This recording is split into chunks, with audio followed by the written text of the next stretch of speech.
Hello, dear learners. I am Dr. Ramakrishna Srivastav, and I welcome you all in this video lecture under the project Gyan Make. This lecture will be helpful to all those students who are studying chemistry as major or minor subject at undergraduate level. In the lecture, we'll discuss about principle and N plus L rule. So let's start with the table of content.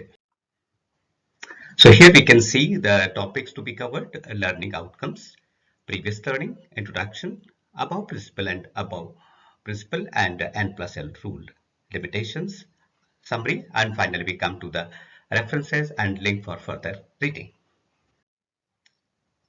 So after watching this video lecture, what you will be able to learn, इस video व्याख्यान के पश्चात आप क्या कुछ सीखने में सक्षम होंगे? तो आप अबाउट सिद्धांत का वर्णन कर सकते हैं। इसके बाद आप जो कॉन्सेप्ट है अबाउट प्रिंसिपल और एन प्लस एल रूल का, उसे आइटम्स के लिए अप्लाई कर सकते हैं। Explain the electronic configuration of items, परमाणुओं के इलेक्ट्रॉनिक विन्यास को समझने में आप सक्षम होंगे। आप जो एनोमलीज हैं इलेक्ट्रॉनिक कॉन्फ़िगरेशन में, उन विसंगतियों को पहचान करने में आप सक्षम होंगे और इसके साथ ही जो लिमिटेशन है इस सिद्धांत की, उनका भी आप विश्लेषण कर सकेंगे। तो इस व्याख्यान से पूर्व कुछ प्रीवियस लर्निंग हमारे पास होगी तो बेहतर होगा। इसमें विशेष तौर पर विभिन्न परमाणुओं के एटम्स के जो इलेक्ट्रॉनिक कॉन्फ़िगरेशन है, उनका बेसिक आइडिया हमारे पास हो कि किस तरह से हम इलेक्ट्रॉन में विभिन्न जो पार्टिकल्स हैं, स्पेशली इलेक्ट्रॉन से उन्हें किस तरह से अलग अलग सेल्स में, सब सेल्स में डिस्ट्रीब्यूट करते हैं, और इसके साथ ही जो 4 क्वांटम नंबर्स हैं उनकी भी जानकारी हमारे लिए यहाँ पर हेल्पफुल होगी। जरूर आप जानते हैं ये 4 क्वांटम संख्याएं कौन कौन सी हैं: principal quantum numbers, azimuthal quantum number, magnetic quantum number and spin quantum number. तो चलिए देखते हैं ये अबाउट सिद्धांत क्या है। तो नॉर्मली किसी भी सिद्धांत के पहले जो नाम जुड़ा होता है उसे हम समझते हैं कि वो किसी वैज्ञानिक का नाम होगा, लेकिन यहाँ इस तरह का हम अनुमान नहीं लगा सकते हैं। यहाँ अबाउट जो है ये जर्मन वर्ड है और इसका मीनिंग जो है वो है बिल्डिंग अप और कंस्ट्रक्शन। तो यहाँ हम किसका कंस्ट्रक्शन करने जा रहे हैं? ऑफ कोर्स एटम का, और उस एटम के कंस्ट्रक्शन में हम इलेक्ट्रॉन का उपयोग करते हैं। तो ये इलेक्ट्रॉन किस तरह से विभिन्न जो हमारे और सेल्स हैं, सब सेल्स हैं, उनमें कैसे डिस्ट्रीब्यूट होंगे, तो उन सब के लिए सिद्धांत हमारी मदद करता है। So according to the principle, the orbitals of minimum energy are filled up first with electrons and then the orbital of higher energy start to fill. इस प्रिंसिपल को हम कुछ इस तरह से भी कह सकते हैं कि in the ground state of an atom the electrons always occupy the lowest energy सब लेवल्स, या हम ऐसा भी कह सकते हैं किसी परमाणु की आद्य अवस्था में इलेक्ट्रॉन हमेशा उनके लिए उपलब्ध निम्न ऊर्जा के उपकक्षकों में प्रवेश करते हैं। यानी इलेक्ट्रॉन सबसे पहले उन कक्षकों में, उन उपकक्षकों में प्रवेश करते हैं जिनका की ऊर्जा स्तर कम होता है। अब समझते हैं इसको एक उदाहरण के माध्यम से, और उस उदाहरण से पहले ये भी जानने का प्रयास करते हैं कि आखिर ऐसा होता क्यों है। तो पहले इसको देखते हैं कि किसी भी सिस्टम में जब हम उसके स्थायित्व की बात करते हैं तो उसे ऊर्जा से जोड़ा जाता है, एनर्जी से जोड़ा जाता है, और इन दोनों का जो संबंध है वो आप यहाँ पर देख सकते हैं कि जो स्टेबिलिटी है वो एनर्जी के हमेशा इनवर्सली प्रोपोर्शनल में रहती है। मीन्स अगर किसी सिस्टम की स्टेबिलिटी अगर ज्यादा है, इट मीन्स वहां पर एनर्जी कम होगी। तो डेफिनेटली जब हम लोअर एनर्जी सेट के सब शेल का इस्तेमाल करते हैं इलेक्ट्रॉन को भरने में यहाँ पर, तो उनका स्थायित्व हमेशा ज्यादा होगा। आप देख सकते हैं इस तरह से यहाँ ये एनर्जी लेवल है, और न्यूनतम एनर्जी लेवल पर जो हमारा ऑर्बिटल है वो है 1s, यानी सबसे पहले इलेक्ट्रॉन कहाँ पर भरे जाएंगे? 1s ऑर्बिटल में। Then the next orbital is 2s orbital, then उसके बाद अगर आप देखें तो 2p ऑर्बिटल है, और हर एक ऑर्बिटल में जैसा कि आप जानते हैं निश्चित इलेक्ट्रॉन हम भर सकते हैं। s में अधिकतम 2 इलेक्ट्रॉन, p में अधिकतम 6 इलेक्ट्रॉन, और ऐसे ही आगे d और f में भी हम कह सकते हैं। तो यहाँ पर न्यूनतम ऊर्जा के जो सब शेल्स है उनका हम उपयोग करते हैं। तो अब अगर हम उदाहरण के तौर पर पोटेशियम को लें, और पोटेशियम का एटॉमिक नंबर आप सब जानते हैं कितना है? जी हाँ, 19। तो कैसे इलेक्ट्रॉन इसमें हम भरेंगे? तो आइए देखते हैं इसका कॉन्फ़िगरेशन क्या होगा। 1s2 सबसे पहले, उसके बाद एनर्जी 2s की होगी तो इलेक्ट्रॉन 2s में प्रवेश करेंगे। 2 इलेक्ट्रॉन जब उसमें भर जाएंगे तब अगले कक्षक 2p में 6 इलेक्ट्रॉन होंगे, देन इसी क्रम में 3s2, 3p6 और फाइनली 4s1। तो ये हमारा पोटेशियम का इलेक्ट्रॉनिक कॉन्फ़िगरेशन हुआ। अब इस विन्यास को क्या हम कुछ इस तरह से लिख सकते हैं? जरूर, क्योंकि पोटेशियम से ठीक पहले जो इनर्ट गैस है जीरो ग्रुप में, वो आर्गन है, एटॉमिक नंबर 18 है, तो वहां तक जो व्यवस्था इलेक्ट्रॉन की वो यथावत होगी, और आगे जो एक एक्स्ट्रा इलेक्ट्रॉन पोटेशियम के लिए जुड़ जाता है आर्गन में, तो वो 4s1 के साथ हम ऐसा भी लिख सकते हैं। तो ये बहुत ही एक नोन तरीका है इलेक्ट्रॉनिक कॉन्फ़िगरेशन को लिखने का, ताकि हर बार हमको वो जो डिटेल है उसको मेंशन करने की जरूरत ना पड़े। तो चलते हैं और देखते हैं कि ये एनर्जी का क्रम जो हम यहाँ अभी देख पा रहे हैं, बढ़ते हुए एनर्जी ऑर्डर में 1s, 2s, 2p, 3s, 3p and so on. तो अब ये कैसे इलेक्ट्रॉन भरे जाते हैं और इनकी ऊर्जाओं का निर्धारण कैसे होता है, तो सबसे पहले बात कर लेते हैं इलेक्ट्रॉन के भरने के क्रम का। तो सबसे पहले आप देख सकते हैं इस ग्राफिक्स के माध्यम से, पहला इलेक्ट्रॉन सबसे पहले 1s पे एंटर होगा, दूसरा भी वहीं एंटर होगा, ये ऑर्बिटल जब कंप्लीटली फिल्ड होगा then it goes to 2s, then 2p2, 3s, then 3p, 4s and 3d। यानी यहाँ पर आप देखिएगा कि 3d से पहले 4s ऑर्बिटल में इलेक्ट्रॉन जाते हैं, और 3d के बाद फिर 4p, 5s, फिर 4t, 5p, 6s, और ये क्रम आगे हमारा चलता रहता है। तो इनको अगर हम ऊर्जा के क्रम पे व्यवस्थित करें तो ये कुछ हमें इस तरह से दिखाई देंगे। सबसे पहले न्यूनतम ऊर्जा के जो सबशेल हैं 1s, उसके बाद 2s, उसके बाद 2p, 3s, 3p, 4s, 3d, 4p, 5s, 4d, 5p and 4f। आप सोच रहे होंगे कि ये सब ऊर्जा के क्रम तो ठीक है, लेकिन इनका हम निर्धारण कैसे कर सकते हैं? तो बिल्कुल हम यहाँ पर जो माइटन का n+l नियम है, इसकी मदद लेकर के हम इन ऊर्जा के क्रम का निर्धारण स्वतः ही कर सकते हैं, और ये बहुत आसान है। देखिए कैसे करते हैं।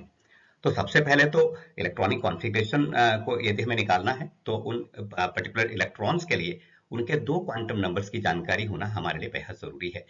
और वो 2 क्वांटम नंबर कौन से हैं?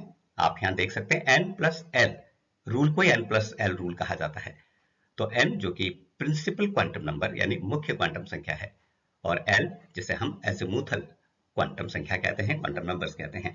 तो इन दोनों को अगर हम प्लस कर दें तो वो उसका ऊर्जा स्तर डिफाइन करेगा, और इसकी वैल्यू जब न्यूनतम होगी यानी वहीं पर वो इलेक्ट्रॉन सबसे पहले प्रवेश करेंगे।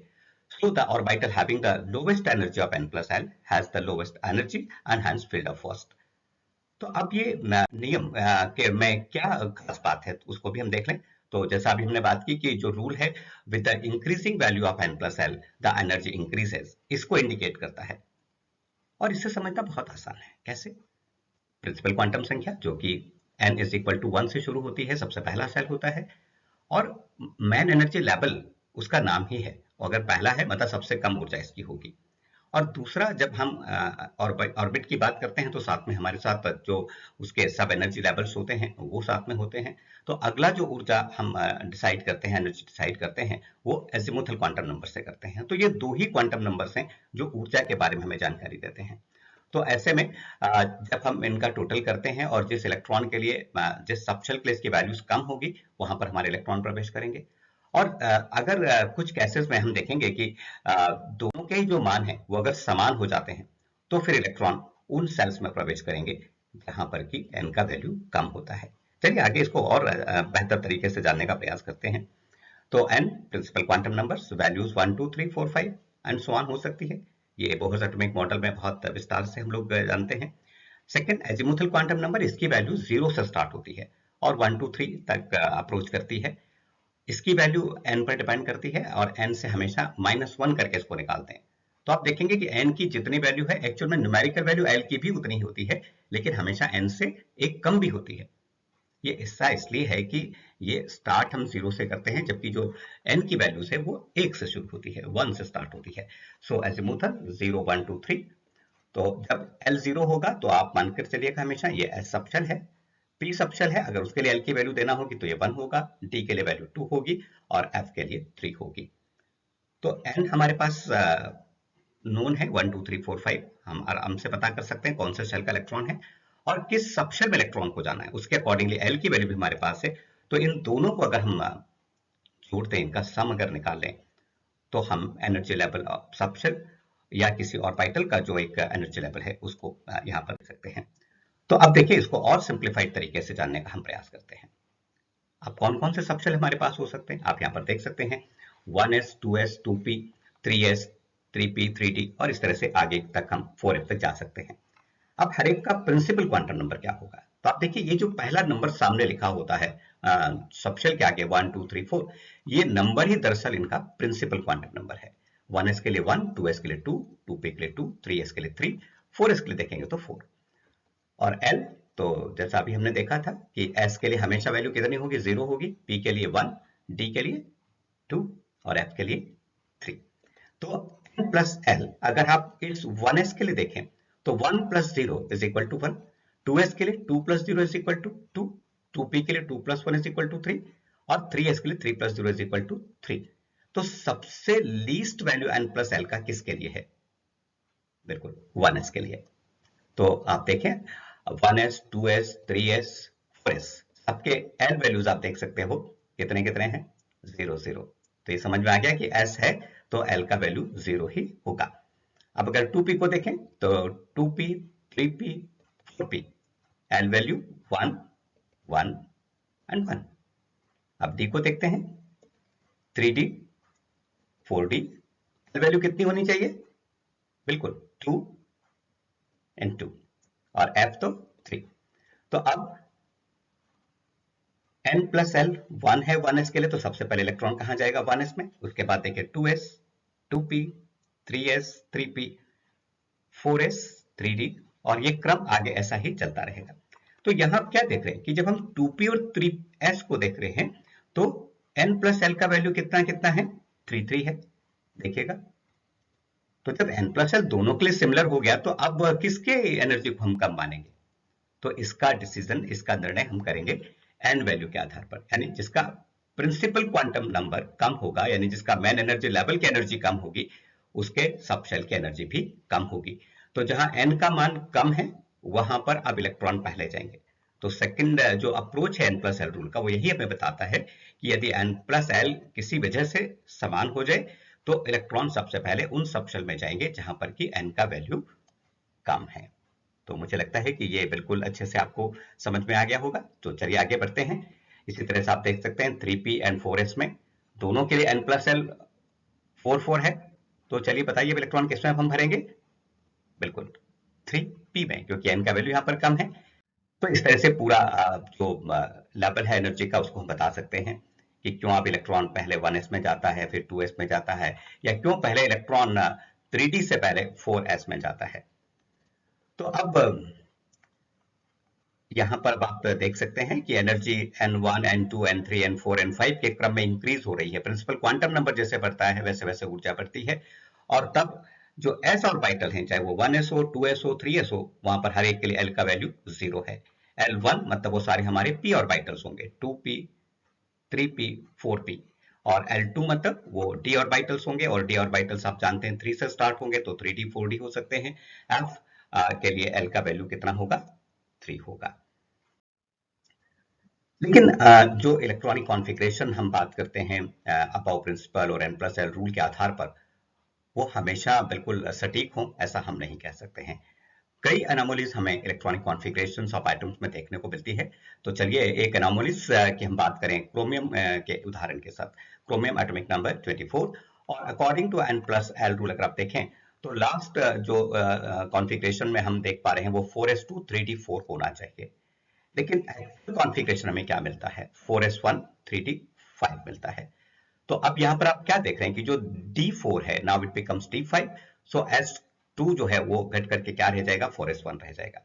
ऐसा क्यों हुआ, बिल्कुल अब 3d जिसमें कि मैक्सिमम 10 इलेक्ट्रॉन्स आ सकते हैं, अब उसके आधे नंबर ऑफ इलेक्ट्रॉन्स यहां पर आ चुके हैं, यानी हाफ फिल्ड स्टेट में ये आ चुका है। तो जो हाफ फिल्ड स्टेट्स हैं वो नॉर्मली उन सभी स्टेट से ज्यादा स्टेबल होती है जो पार्शियली फिल्ड कही जाती है। इसी तरह से अगर आप कॉपर देखें तो एक और उदाहरण हमें समझने को मौका मिलेगा कंप्लीट फील्ड ऑर्बिटल्स का, उनकी स्टेबिलिटी का।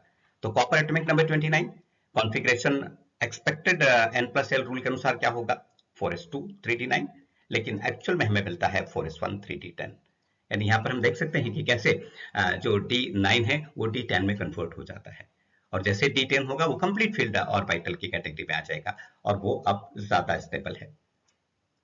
तो जरूर अब एक प्रश्न हमारे मन में आ रहा होगा, और आना भी चाहिए, कि what the reason behind the extra stability of half filled and complete filled orbitals. तो चलिए इसका भी जवाब हम इस व्याख्यान में जरूर प्राप्त करेंगे। लेकिन इससे पहले कुछ और एनॉमलीज की हम बात कर लें। उसमें आप सिल्वर का एग्जांपल ले सकते हैं, और सिल्वर में भी आप देखें जो एक्सपेक्टेड है वो 5s2 4d9 है, लेकिन एक्चुअल में वो 5s1 4d10 हमें मिलता है। तो यहाँ भी आप देख सकते हैं कि ये पार्शियली फील्ड D9 से कंप्लीट फील्ड की तरफ से आ रहे हैं। और ऐसे ही गोल्ड AU79 एटॉमिक नंबर, वहां भी आप देखें 5d9 6s2, तो ये 5d10 6s1 के तौर पे हमें उनका कॉन्फ़िगरेशन जो है वो मिलता है। तो अब चलिए इसका कारण देख लेते हैं कि ये half filled and complete field क्यों स्टेबल होते हैं, एक्स्ट्रा स्टेबिलिटी का कारण क्या है। तो हाफ फील्ड S के लिए कहेंगे तो S1, P के लिए P3 और D के लिए D5, F के लिए कहेंगे तो F7, और कंप्लीट फील्ड में तो S2, P6 एंड D10 जो मैक्सिमम इलेक्ट्रॉन आप रख सकते हैं। और इसके अलावा अगर हम P की बात करें तो अब बचे हुए कॉन्फ़िगरेशन कौन से होंगे, P1, P2, P4 and P5, ये सब के सब क्या है, पार्शियली फील्ड ऑर्बिटल्स हैं। तो इनकी स्टेबिलिटी का रीजन क्या है, तो इनकी स्टेबिलिटी का रीजन हम दो पॉइंट्स पर एक्सप्लेन कर सकते हैं। पहला तो है सिमेट्री ऑफ द ऑर्बिटल्स, यानी जब हम p ऑर्बिटल्स को देखें, px, py एंड pz, तो हर एक में जब हम एक एक इलेक्ट्रॉन रख देते हैं तो आपको क्या लग रहा है, ये सारे ऑर्बिटल एक जैसे दिख रहे हैं, यानी इसमें एक सिमेट्री कंपोनेंट आ गया है। तो सिमेट्रिकल ऑर्बिटल होने से इनकी स्टेबिलिटी बढ़ जाती है। क्यों? क्योंकि ये जो तीनों ऑर्बिटल्स हैं ये हम जानते हैं कि एक दूसरे के परपेंडिकुलर हैं, 90 डिग्री के एंगल पर होते हैं, और इसके एक एक इलेक्ट्रॉन जैसे इनमें प्रवेश करते हैं इनके अंदर का जो रिपल्शन है वो सबसे न्यून हो जाता है, लीस्ट रिपल्शन होता है, और सेम स्पिन है, तो उस इंटरेक्शन को लीस्ट कर देने से और इस सिमेट्रिक कंपोनेंट के कारण ये जो स्टेट है ये ज्यादा स्टेबल है, हाफ फील्ड स्टेट। या कंप्लीट फील्ड में भी आप देखेंगे कि वो हमारे कैसी होगी, सिमेट्रिकल स्टेट होगी। ये तीनों ऑर्बिटल आप देख सकते हैं कैसे px, py एंड pz एक दूसरे के परपेंडिकुलर हैं, और कैसे एक एक इलेक्ट्रॉन जब हमने रखा तो यह एक दूसरे से 90 डिग्री पर हैं, जो कि मैक्सिमम पॉसिबल डिस्टेंस है, यानी यहाँ पर अब लीस्ट रिपल्शन ही इनके बीच में होगा। और दूसरा जो कारण है वो कारण है एक्सचेंज ऑफ एनर्जी का, यानी when electron exchange among orbitals having the same energy, means in this process some energy is released and the system attains stability. In the completely filled or half-filled state, the possibility of exchange of electron is more. Therefore, such orbitals are of higher stability.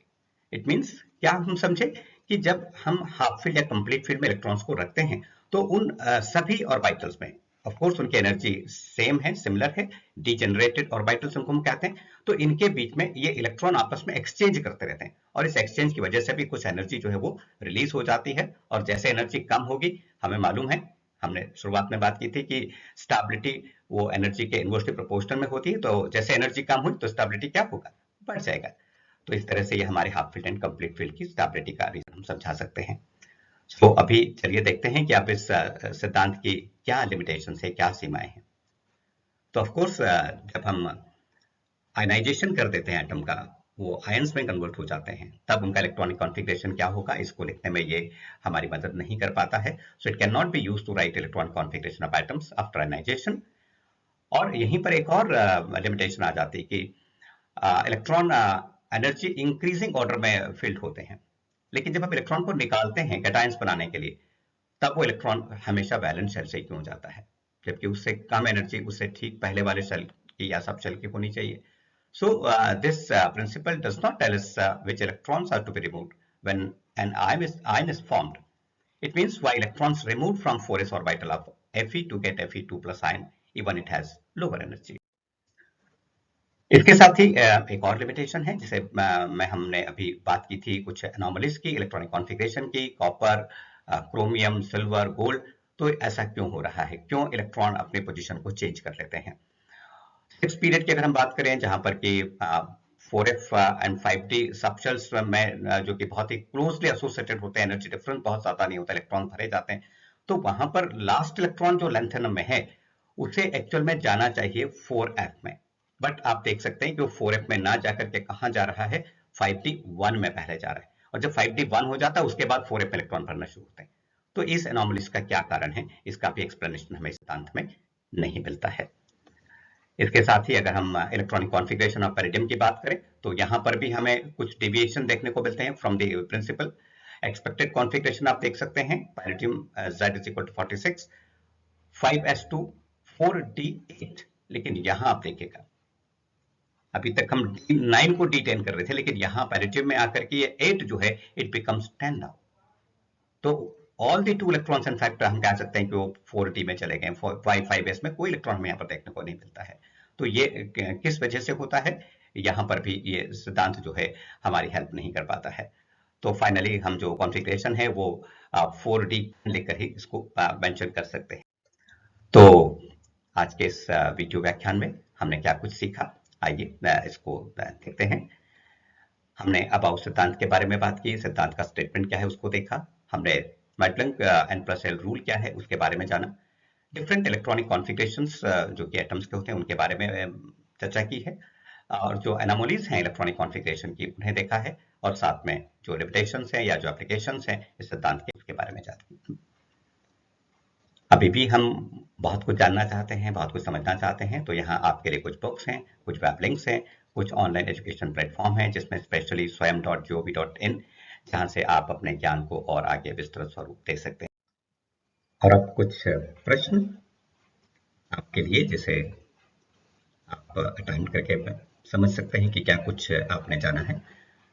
पहला question, what would be the atomic number of the element whose electronic configuration of the last shell is 4s2 4p4? उस तत्व का परमाणु क्रमांक क्या होगा जिसके अंतिम कक्ष का इलेक्ट्रॉनिक विन्यास 4s2 4p4 है? Half filled and completely filled orbitals are more stable, why? अर्धपूरित और पूर्णपूरित कक्षक अधिक स्थायी होते हैं, क्यों? इसके साथ ही कुछ और प्रश्न आपके लिए। The electronic configuration of palladium is krypton 5s0 4d10। ये स्टेटमेंट सही है या गलत है? स्टेटमेंट इज ट्रू और फॉल्स? सोचिएगा, आप जवाब दे सकते हैं, हमने चर्चा की है इस व्याख्यान में। And the next question is the electronic configuration of lanthanum is, lanthanum का इलेक्ट्रॉनिक विन्यास है, तो क्या है विन्यास, आप देख सकते हैं। और statement, next question, when 5d orbital is filled completely then next electron will enter in which orbital? जब 5d कक्षक पूर्ण हो जाता है तब अगला इलेक्ट्रॉन किस कक्षक में प्रवेश करेगा? 4 ऑप्शन आपके लिए हैं, सोचिएगा। So right answer is 6b।